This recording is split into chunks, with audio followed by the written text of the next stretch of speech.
I just walked away from a $184,000 salary to be a full-time influencer. So I just quit my job working as an associate director of product development for a pretty popular skincare brand. I've been working in corporate beauty for the last 10 years, and on paper, I know that sounds like such a dream.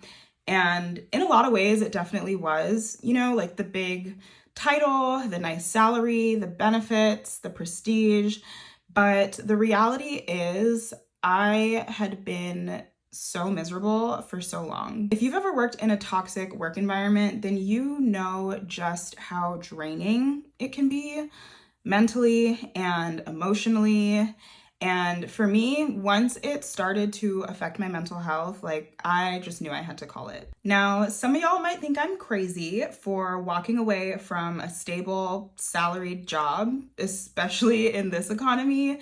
And you know what? I am crazy. Crazy enough to not just dream big, but to dream bigger. I've been creating content while working a 9 to 5 for the last 3 years.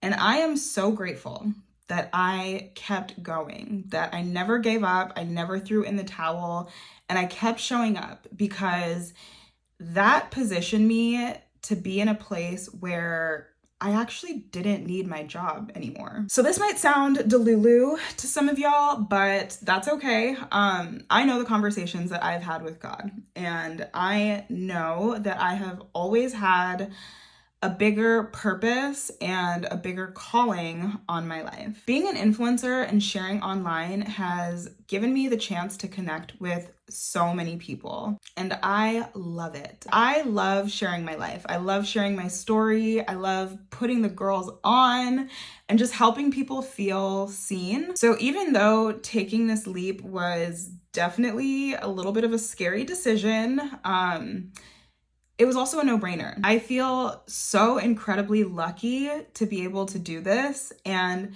you know what? Let me not even say lucky, because I worked my ass off for this, okay? But I feel so blessed and just so grateful, and I'm so thankful. Really, I say all this to say, if you have ever had a dream that has been planted in your heart, you owe it to yourself. And please let me be your sign to start chasing the hell out of it, okay? All right, let's do this.